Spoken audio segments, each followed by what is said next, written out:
Invito a todos a abrir sus apuntes en la página número 8 y vamos a meternos ahora al texto de la confesión de fe del capítulo 2 para poder mirar algunos detalles importantes. Vamos a hacer un análisis externo del texto, solamente por encima, mirando algunos detalles, y luego vamos a comenzar la exposición de este capítulo, la primera parte.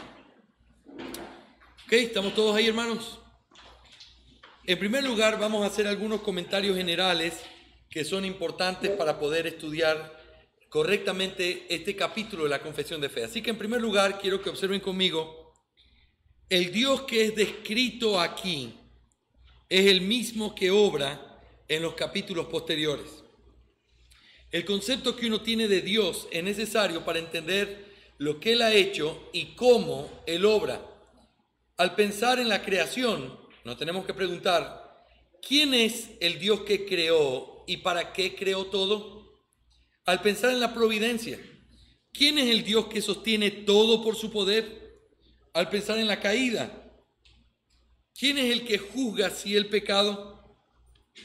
Al pensar en la salvación, ¿quién es el Dios que salva al hombre? Todas esas preguntas pueden ser respondidas cuando nosotros nos acercamos correctamente al capítulo 2. Porque de quien se habla, de la naturaleza que se expone aquí, tiene que ver con el mismo Dios que después va a crear, el mismo Dios que después va a mirar al hombre y lo va a juzgar por su caída, y el mismo Dios que va a establecer un plan de salvación para que el hombre pueda ser salvo. Así que no podemos desconectar esos conceptos. Permítame hacer un comentario importante aquí. Hay muchas personas que niegan la elección de Dios en la salvación. Pero cuando uno les pregunta, oye, ¿Dios es soberano? ¿Cuál es la respuesta? Pero claro que Dios es soberano. Dios es soberano, Él tiene el control de todo. Y cuando uno dice, ok, hablemos ahora de la salvación. ¿Cómo es el Dios de la salvación? No, Él tiene que esperar a ver qué es lo que el hombre quiere. El hombre es el que decide, el hombre es el que... Y quitan la soberanía de Dios en la parte tan práctica de algo como la salvación. Cuando nosotros hablamos de Dios tenemos que entender correctamente quién es, porque el mismo Dios que es descrito en este capítulo y específicamente en este primer párrafo es el mismo del que se habla en todo el resto del capítulo. Así que hay que prestarle mucha atención a eso y eso es algo que tenemos que considerar. En segundo lugar, mucho del lenguaje utilizado en el capítulo es prestado, de la primera confesión bautista, es decir, la de 1644 y la de 1646. Ahora, hermanos, escuchen por favor con mucha atención esto. Hay personas, incluso hasta el día de hoy, que no les gusta la confesión bautista de 1689, porque ellos dicen, ellos son confesionales, pero ellos dicen, no me gusta esa confesión, porque esa confesión lo que es una confesión presbiteriana, que uno la tomó solamente como para congraciarse con ellos, pero eso es una copia de lo que los presbiterianos hicieron. Ahí se perdió el espíritu bautista. Donde realmente está el espíritu bautista es en la primera confesión de fe. Ahora, este comentario que estoy haciendo es importante precisamente por cosas como esta. La pregunta es, ¿la confesión nuestra, la que estamos estudiando, es una confesión menos bautista que la primera? Ahora, quiero recordarles solo un poquito el contexto. La primera confesión bautista de fe se escribió antes que la de Westminster. En ese sentido, cuando ellos escribieron y presentaron eso, no había otra confesión de fe como esa. Entonces, cuando surge la de Westminster, los bautistas toman como base la de Westminster y hacen la de 1689. Ahora, para muchos bautistas, lo que hicieron con la segunda confesión fue una traición. Eso no es ser bautista. Pero entonces, al hacer este comentario, yo quiero que ustedes noten algo. El lenguaje que se utiliza para hacer más largo este capítulo que lo que está en Westminster es con palabras tomadas de la primera confesión de fe bautista. ¿Qué quiere decir esto? Que esta confesión no es menos bautista. Que esta confesión no es que no tiene una identidad teológica y que es simplemente una copia de los presbiterianos. Esto tiene identidad y la forma de mostrar la identidad es ver las coincidencias que tiene con la primera confesión bautista. Ahora, quiero que noten el cuadro que les he puesto aquí. Lo que ustedes tienen a su mano izquierda es nuestra confesión de fe. Y lo que ustedes tienen a la derecha es la confesión de Westminster. Así que quiero que comparemos lo uno con lo otro. Ustedes ven, por ejemplo, en la primera línea, en la de Westminster, dice, hay un solo Dios vivo y verdadero. Fíjense la diferencia con el nuestro. Empieza el Señor nuestro Dios. Fíjense cómo cambia eso y lo hace un poco más personal. Pero luego hay toda una frase en medio que no aparece. Luego hay otra frase que no aparece. Ven que tiene como espacios. La confesión de Westminster lo dejé a propósito para que ustedes puedan notar que ahí, eso que está en espacio es algo que fue aumentado en la confesión bautista de 1689. La pregunta es, ¿y de dónde sacaron lo que aumentaron? De la primera confesión de fe. Y entonces yo he puesto aquí lo que dice la confesión de fe en el párrafo 1 y 2, esa primera confesión bautista de fe. Fíjense el lenguaje que tiene. Estoy en la página 9. Que Dios, como Él es en sí mismo, no puede ser comprendido por nadie más que por sí mismo. Fíjense, paremos ahí un minuto. Vayan a la página 8 y miren, aquí tienen que estar ágiles. Y miren lo que dice ahí. El Señor nuestro Dios es un Dios único, vivo y verdadero. Esto está aumentado, cuya subsistencia está en el mismo y es del mismo, infinito en ser y perfección. Y fíjense, cuya esencia no puede ser comprendida por nadie sino por Él mismo. ¿Eso de dónde salió? De la de 1644. En Westminster no estaba, aquí no aparece. Aparece en la primera confesión bautista de fe. Miren qué más. Morando en esa luz inaccesible, la cual ningún ojo puede alcanzar, a quien nunca el hombre vio ni puede ver, que hay un solo Dios, un solo Cristo, un solo Espíritu, una sola fe, un solo bautismo, una regla de santidad y obediencia para todos los santos, en todos los tiempos, en todos los lugares, para ser observada. Fíjense la expresión morando en la luz inaccesible. Vuelvan conmigo a la página 8. Westminster dice, un espíritu purísimo, invisible, sin cuerpo, partes o pasiones. Y fíjense, ahí hay un espacio en blanco.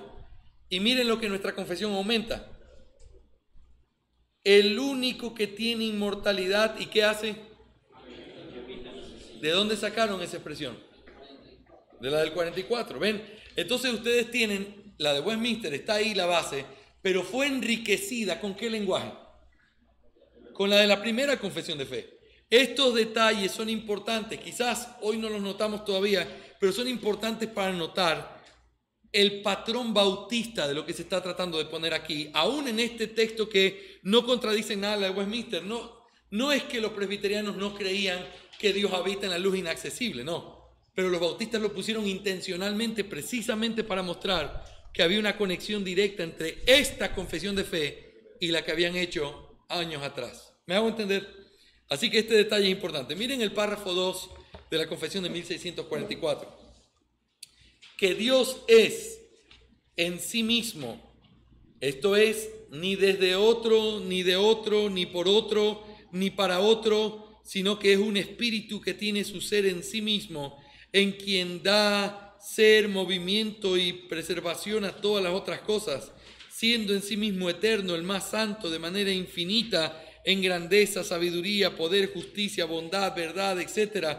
En esta deidad se encuentra el Padre, el Hijo y el Espíritu Santo, siendo cada uno de ellos un solo y mismo Dios, y por lo tanto no dividido, sino que se distinguen entre sí por sus diversas propiedades. Eso es otra expresión tomada que aparece también en la confesión de 1689.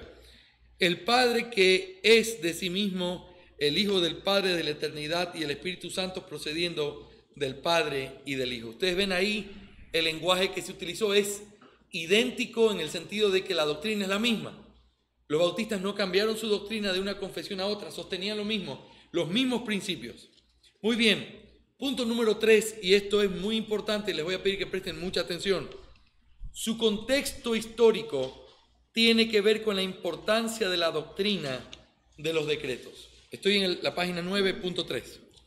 Hermanos, como un comentario importante antes de empezar a exponer este párrafo de la confesión, es importante entender, y escuchen esto, préstenme muchísima atención.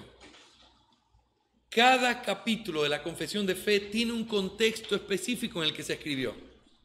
Algunos tenían un contexto de lucha con ciertas sectas, como lo que acabamos de ver en el capítulo 1, párrafo 9, había el contexto de la Iglesia Católica diciendo que ellos tenían el derecho de interpretar la Biblia y ellos escriben en contra de eso. Aquí también hay algo que está en medio.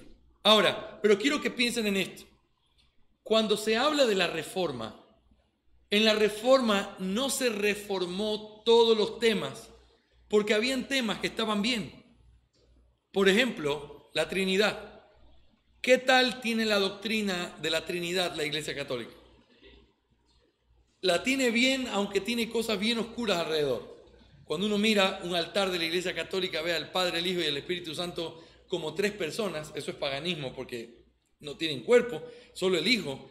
Pero aparece María sentada por ahí cerca, ¿sí o no? Entonces ustedes dicen, ahí hay una cosa rara dentro de su concepto de Trinidad. Pero mi punto es el siguiente. Ellos no cayeron en el error arriano de decir que el Hijo no era Dios, ni tampoco cayeron en el error de otros de negar la persona del Espíritu Santo. Ellos creían en un Dios en tres personas distintas. Así que con respecto a la Trinidad no hubo necesidad de tener que mostrar una reforma, porque esa doctrina estaba bien. Pero sí hay algo que tuvo que ser reformado en este capítulo y en estos párrafos. Y ustedes lo van a notar cuando lo volvamos a leer. Ustedes van a encontrar que intencionalmente en estos párrafos se hace un énfasis para mostrar la independencia que Dios tiene de sus criaturas. Dice, Dios es por encima de ellas, a través de ellas, por ellas, para ellas. Él no depende de nada ni de nadie. Él vive en sí mismo, Él autoexiste. Todas esas expresiones lo que muestran es el énfasis que tiene que quedar claro. Dios no depende del hombre, Dios es independiente. El hombre depende de Dios. ¿Y por qué surge este problema? Precisamente porque el problema que había tenía que ver con la salvación. La pregunta es, ¿cómo se conecta la doctrina de Dios con la salvación? En todos los sentidos. Dios es soberano. Es Dios quien salva. Entonces eso es lo que tenía que quedar claro cuando se escribió este capítulo. Si Dios es soberano, eso tiene que quedar bien demostrado. Dios no depende del hombre, Dios no necesita nada del hombre, el hombre necesita todo de Dios. El hombre necesita desesperadamente que Dios esté con él porque él es alguien independiente, Dios es independiente. Ese énfasis lo vamos a encontrar y lo vamos a ver capítulo tras capítulo bien reforzado, porque eso es lo que ellos querían que quede claro. Dios es independiente, es tan independiente que Él es soberano en la salvación del hombre. Él ha dicho las cosas como tienen que ser porque Él tiene el derecho de hacerlo. Él es Señor y Él hace con sus criaturas como Él cree que es mejor. Cuando uno plantea eso así, uno entonces puede llegar a entender lo que realmente significa que Dios sea soberano. Hay una inconsistencia en el mundo evangélico sobre qué significa la soberanía de Dios. Cuando hay un terremoto, Dios es soberano. Cuando alguien se muere, Dios es soberano. Dios es soberano. Cuando se habla de la salvación, Dios no es soberano.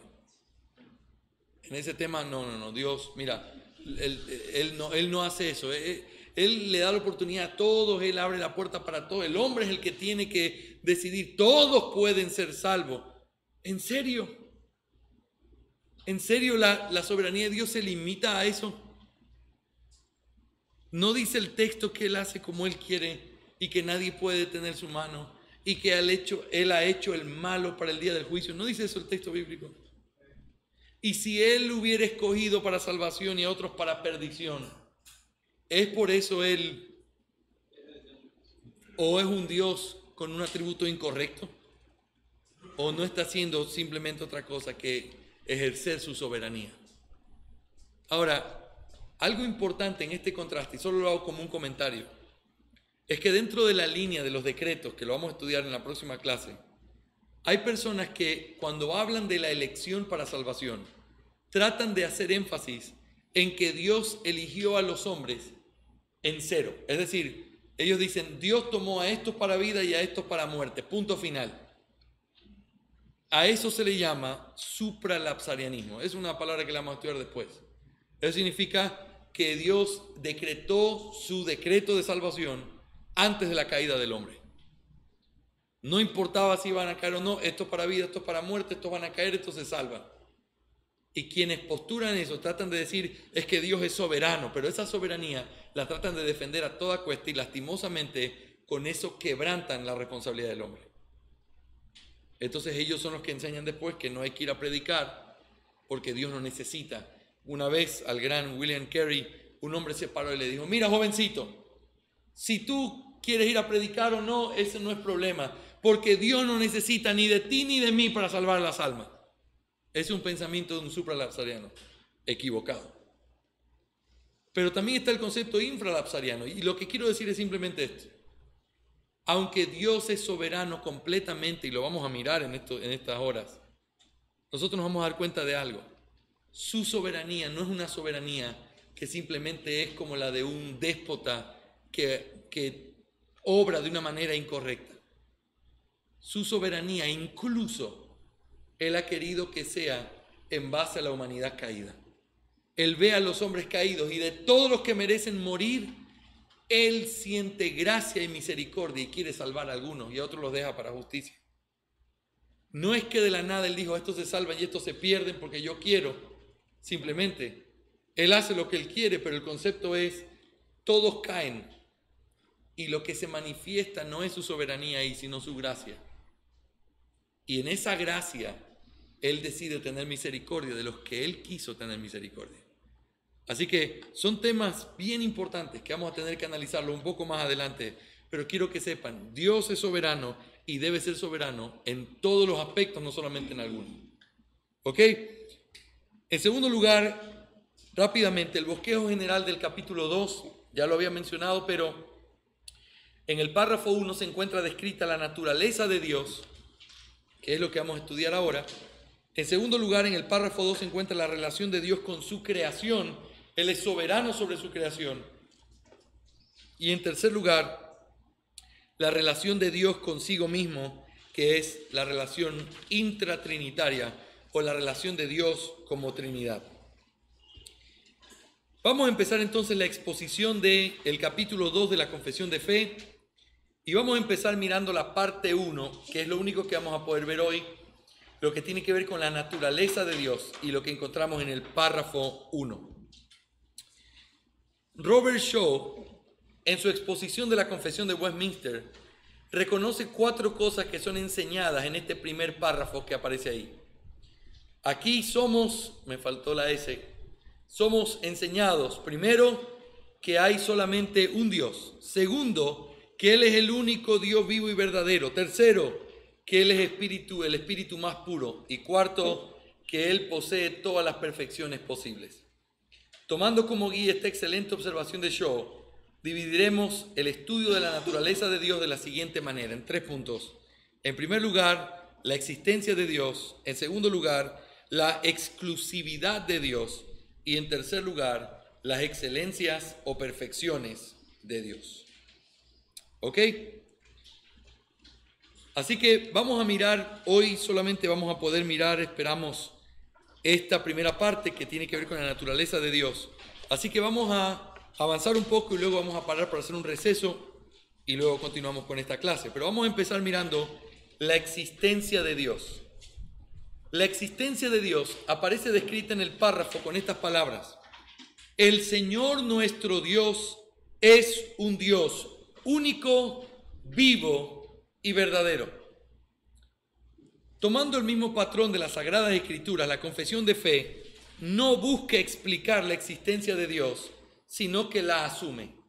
La frase, el Señor nuestro Dios, no es una aclaración o un argumento a favor de la existencia de Dios, sino una declaración.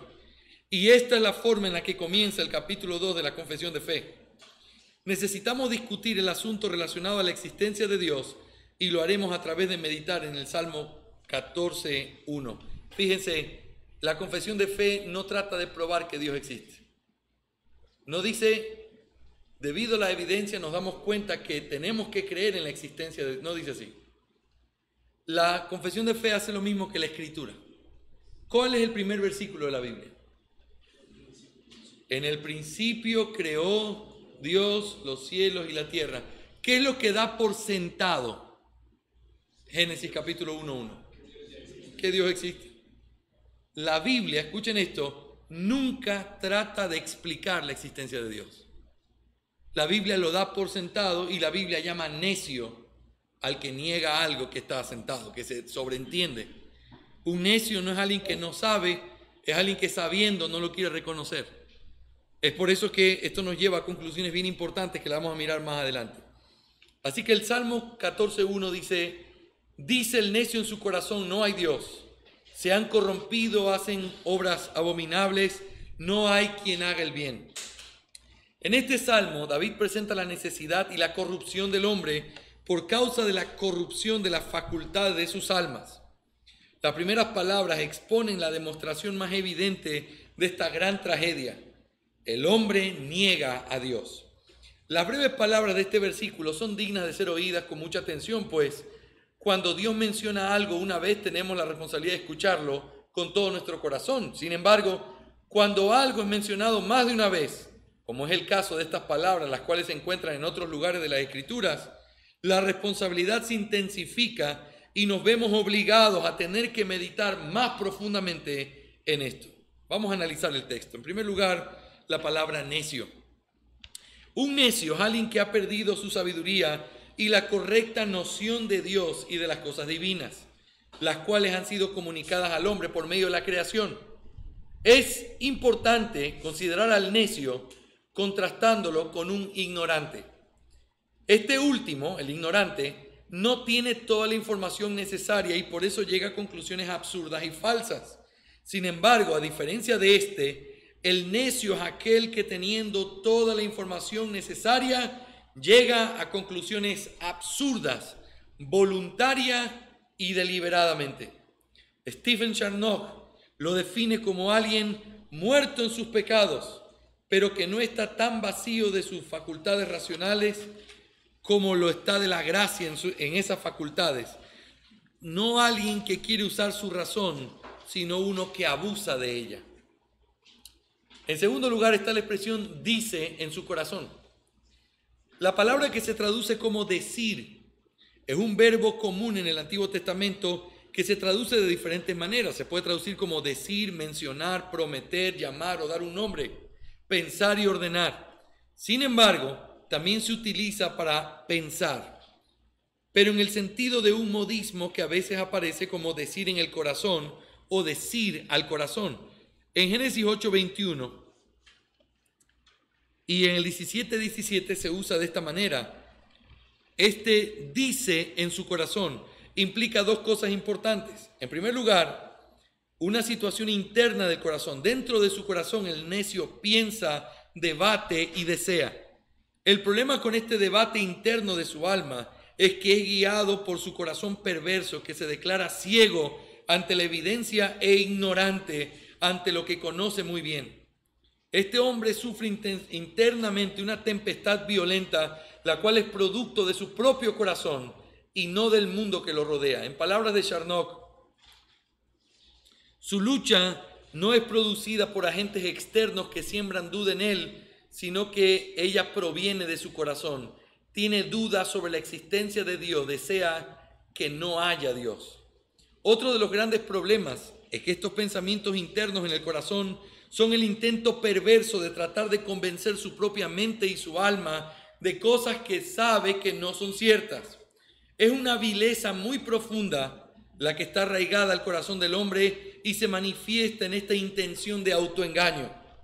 El salmista en otra ocasión, hablando de su gratitud al Señor por todo el bien recibido de parte de Él, procura dejar como una certeza que él estaba agradecido con el Señor y utiliza esta expresión: te alabaré porque formidable, maravillosas son tus obras. Estoy maravillado y mi alma lo sabe muy bien.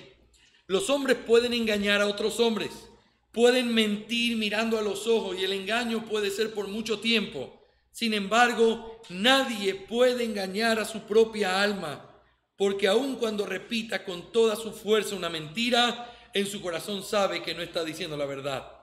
La perversa obra del necio, su inmensa locura, consiste en autoengañarse debatiendo en su corazón lo que su alma sabe muy bien que no es cierto. Pero en segundo lugar, no solamente habla de este debate interno, sino que es una situación externa, resultado de su corazón.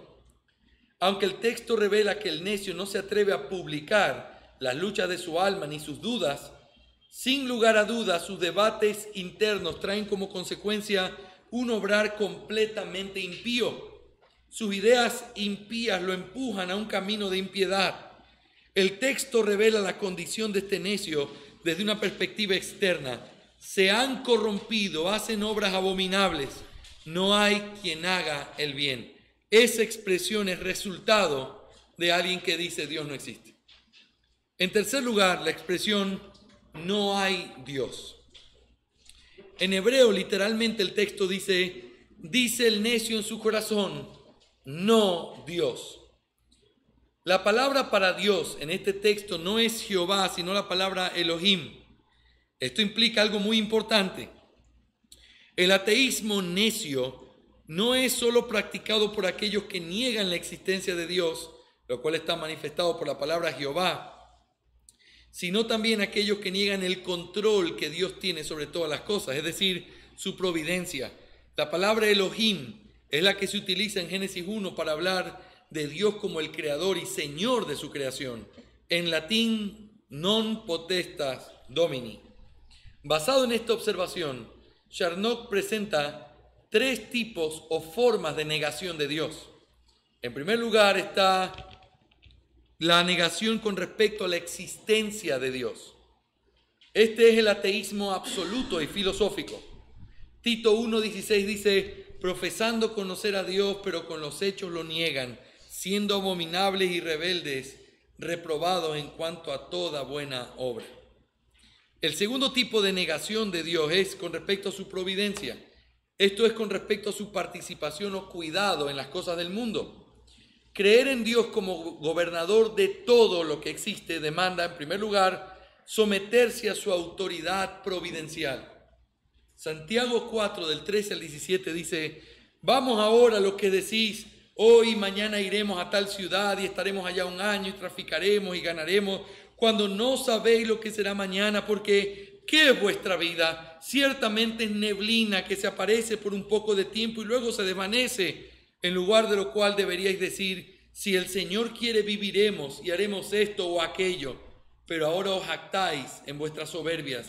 Toda jactancia semejante es mala, y al que sabe hacer lo bueno y no lo hace, le es pecado. Así que uno puede ser un ateo con respecto a la existencia de Dios, pero también con respecto a su cuidado y providencia. ¿Y cómo sabemos cuando uno no confía en la providencia de Dios?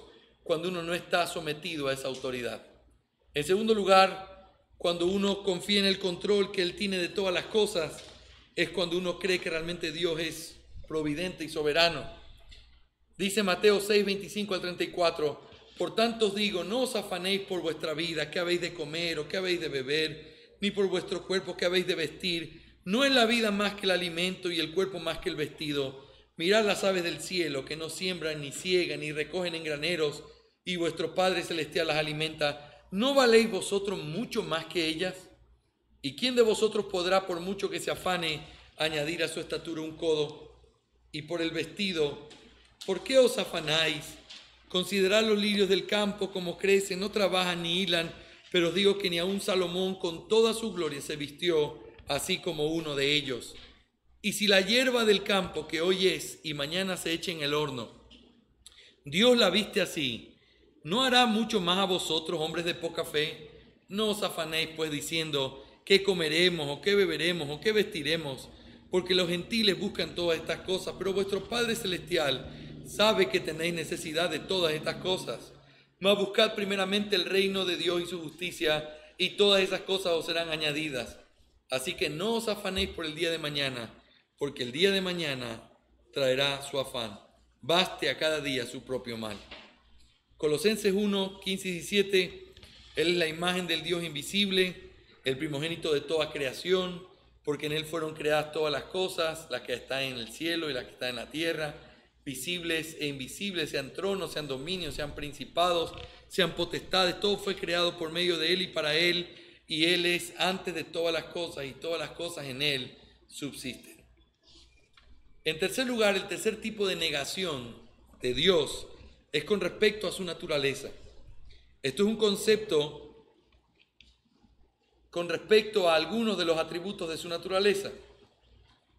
Génesis 3 del 1 al 5 dice: pero la serpiente era astuta más que todos los animales del campo que Jehová Dios había hecho, la cual dijo a la mujer: ¿con que Dios os ha dicho no comáis de todo árbol del huerto? Y la mujer respondió a la serpiente: del fruto del árbol del huerto podemos comer, pero del fruto del árbol que está en medio del huerto, dijo Dios, no comerás de él y te tocarás para que no muráis.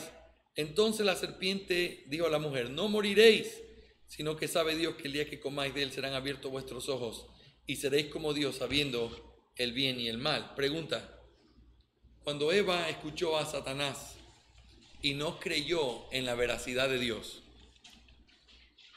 ¿qué fue lo que Eva hizo? ¿En qué se convirtió?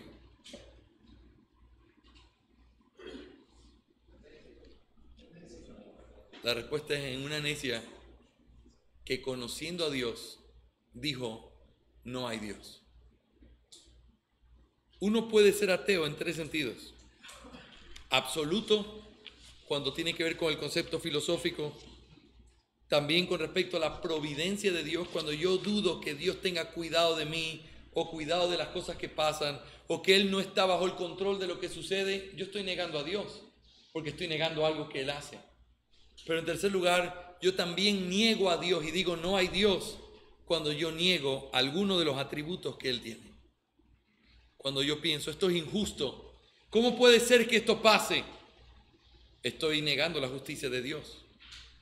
Cuando yo estoy diciendo o por alguna razón enojado con algo que no sucede como yo espero, estoy negando a Dios, porque estoy negando su naturaleza, o estoy negando sus obras, o estoy negando sus atributos. Y cuando eso sucede, yo me convierto en un ateo que estoy diciendo no hay Dios. Charnock veía este texto no aplicado solo a los inconversos.